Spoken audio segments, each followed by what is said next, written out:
Hello friends, எல்லாருக்கும் வணக்கம். இன்றைக்கானது ready ஆகிட்டுருக்குங்க. இப்போ உளுந்து ரெடி பண்ணியாச்சு. இதுக்கு அடுத்தது நெக்ஸ்ட்டு அரிசி போடணும். இன்றைக்கி கொஞ்சம் பெரிய ட்ரம்மில் போட்டிருக்கோம், ஏன்னா குவான்டிட்டி அதிகம். அதனால் இப்போ உளுந்து முடிச்சுட்டு அரிசியும் போட்டாச்சு. கொஞ்சம் சவுண்ட் அதிகமாக இருக்கும், ஏன்னா அந்த கிரைண்டர் பெருசுன்றதுனால சவுண்ட் அதிகமாக இருக்குது.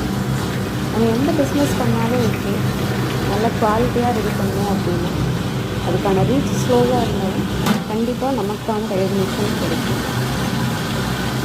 லாபத்தை மட்டுமே எதிர்பார்க்காம நம்ம ஒரு ப்ராடக்டை நல்லா குவாலிட்டியாக ரெடி பண்ணி கொடுத்தோம் அப்படின்னா அந்த லாபம் ஆட்டோமேட்டிக்காக கிடைக்க ஆரம்பிக்கும். ஆனால் நிறைய பேருக்கு அது பிடிக்கும், வாங்குவாங்க. ஸோ அந்த மாதிரி பண்ணும்போது நமக்கு சீக்கிரம் ரீச் கிடைக்கும்.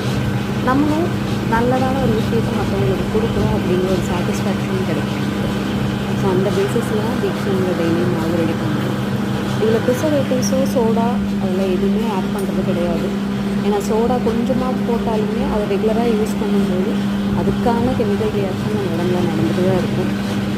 ஸோ எந்த ஒரு ஆர்டிஃபிஷியல் விஷயங்களையும் ஆட் பண்ணாமல் அரிசி உளுந்து ரேஷியோ எப்படி போட்டால் நமக்கு அந்த இட்லி சாஃப்ட்னஸ் கிடைக்குங்கிறத நிறையா தடவை வீட்டில் ட்ரை பண்ணிவிட்டு எந்த ரேஷியோவுக்கு அந்த சாஃப்ட்னஸ் கிடைச்சதோ அதை மார்க் அவுட் பண்ணி வச்சுட்டு டெய்லியும் அந்த ரேஷியோ கணக்கில் தான் அரிசியும் உளுந்தும் போட்டு இது ரெடி பண்ணிகிட்ருக்கோம்.